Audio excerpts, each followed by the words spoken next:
Congressman Paul, as you know, when Standard & Poor's downgraded the country's credit rating last week, one of the reasons S&P listed was because of partisan gridlock in Washington. Congressman, what specific things would you do as president to increase growth, calm the markets, create jobs that could pass through a divided Congress? Well, they didn't downgrade it mainly because they couldn't come to a conclusion. They couldn't come to a conclusion because they didn't know what was going on. The country's bankrupt and nobody wanted to admit it. And when you're bankrupt, you can't keep spending. And all these proposed cuts weren't cuts at all. What you have to do is restore sound money. You have to understand why you have a business cycle, why you have booms and busts. If you don't do that, there's no way you can solve these problems. And the booms and busts comes from a failed monetary system. The interest rates that are way lower than they should be encourages malinvestment and debt.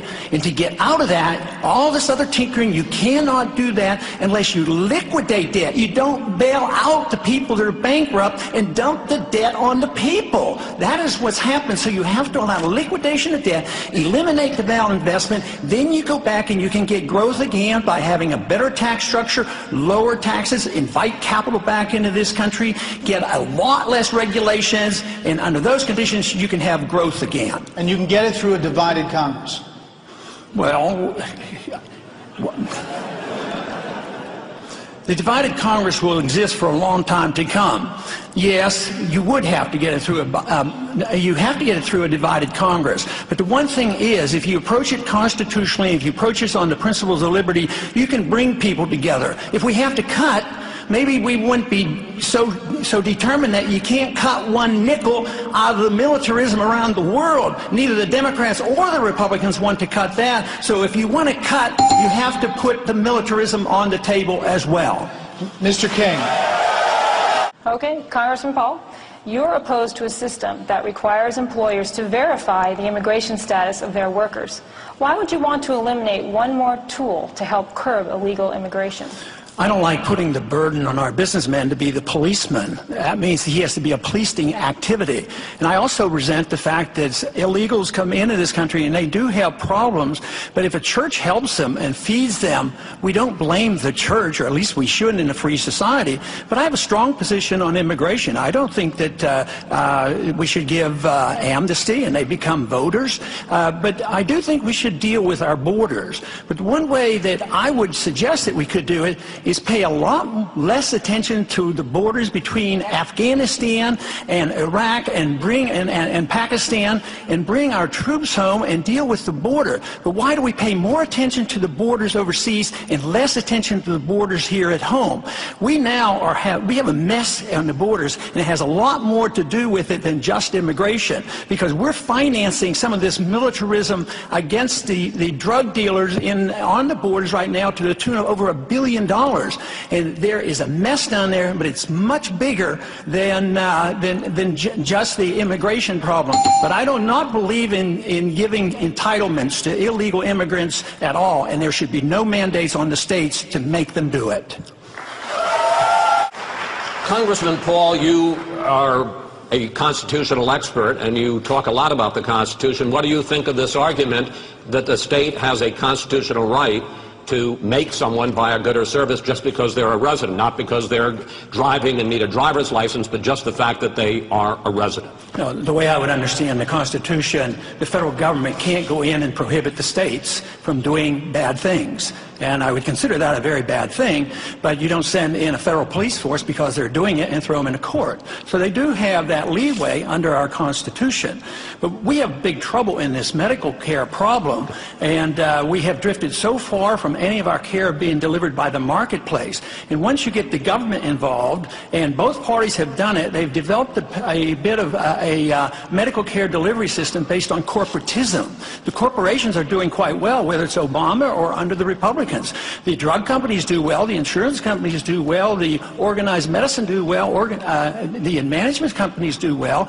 The patient and the doctors suffer. There's a wedge. Every time you hit the government get in here with these regulations and have these mandates, there's a wedge driven in between the doctor and the patient. We have to get the people more control of their care, and that's why these medical savings accounts could at least introduce the notion of market delivery of medical care.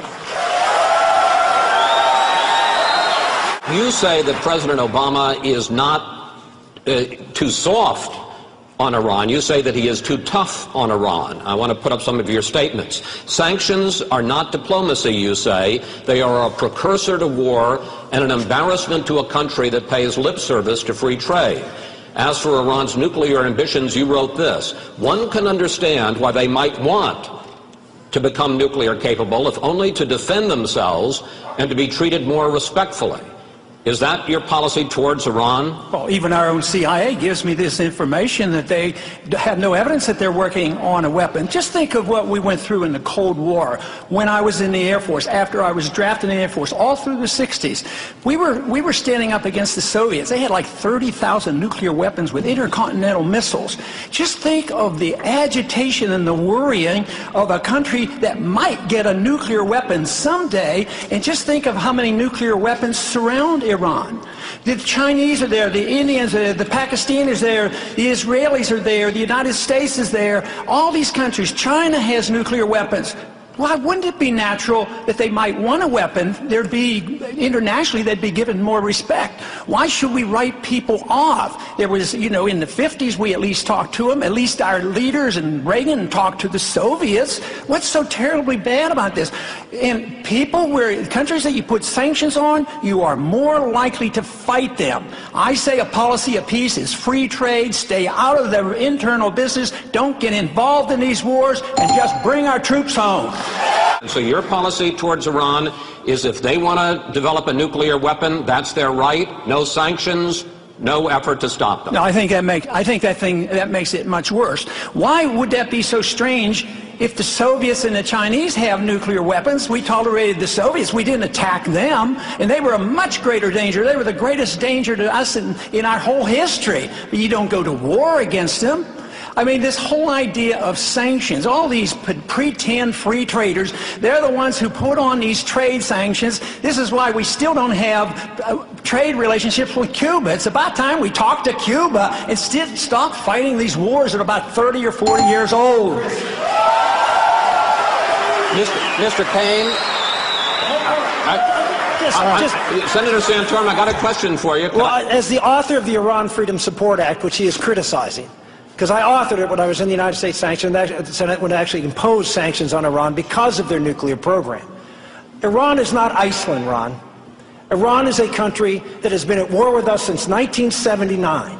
Iran is a country that has killed more American men and women in uniform in Iraq and Afghanistan than the Iraqis and the Afghanistan has had. The Iranians are the existential threat to the state of Israel. You ask the Israelis, what keeps them up at night? It's the Iranians funding of Hamas and Hezbollah and the support of Syria. 30 seconds. And the senator is wrong on his history. We've been at war in Iran for a lot longer than '79. We started it in 1953 when we sent in a coup, installed the Shah, and the reaction, the blowback came in 1979. It's been going on and on because we just plain don't mind our own business. That's our problem. Congressman Bachmann, you say that we don't win the war on terror by closing Guantanamo and reading Miranda rights to terrorists. Congressman Paul says terrorism suspects have committed a crime and are should be given due process in civilian courts. Could you please tell Congressman Paul why he's wrong?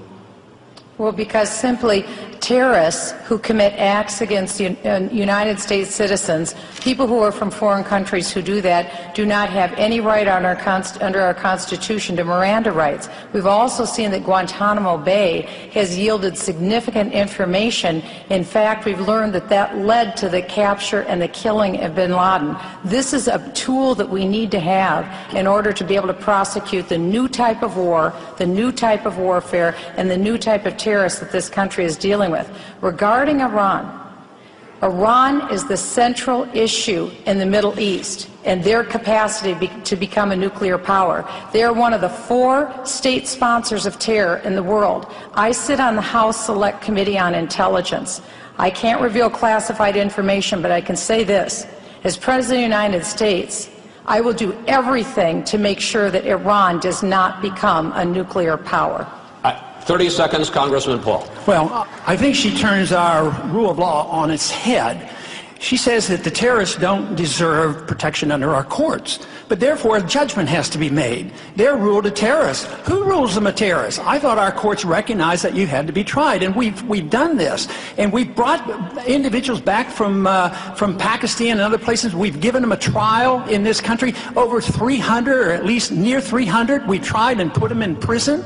So this idea that we have to turn on its head and reject the rule of law, we already are at the point where this administration, please let me finish. I have to say, this administration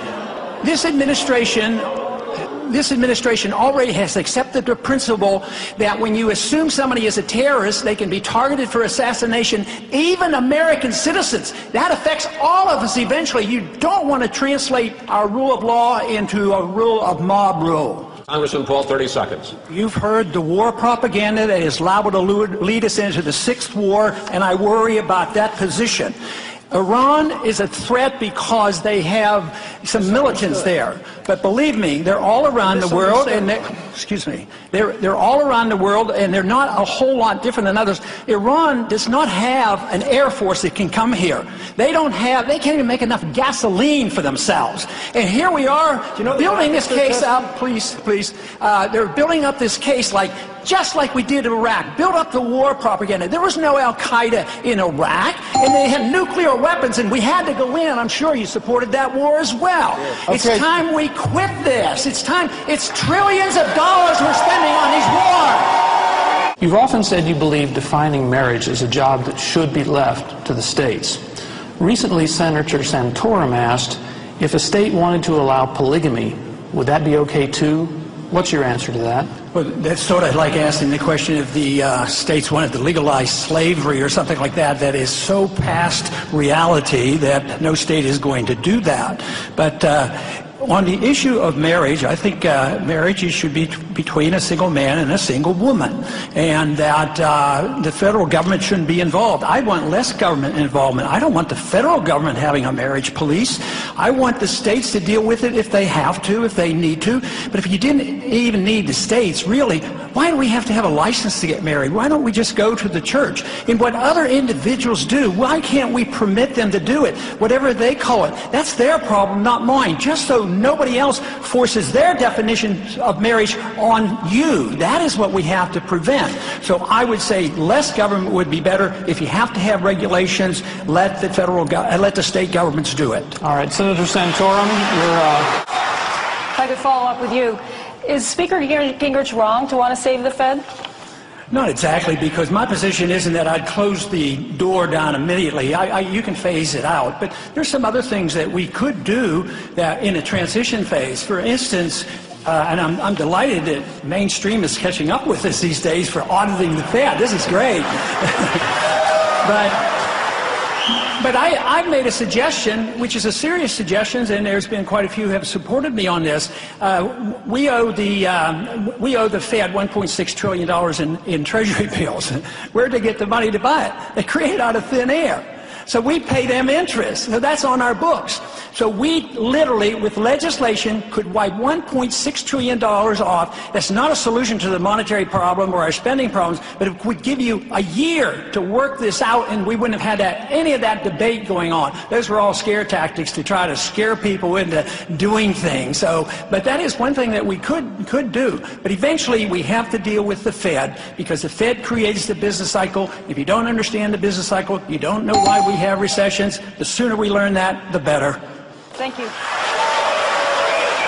Congressman Paul. I've been in politics for 35 years. My cause has been the cause of liberty.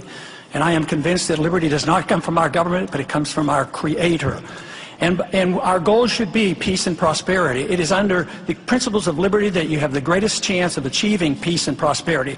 That is why I am so down on these wars that it's costing us trillions of dollars, why we have to reform the monetary system, why we need honest money, a gold standard and not paper money out of the Federal Reserve System. But also we need to change the environment for our businesses.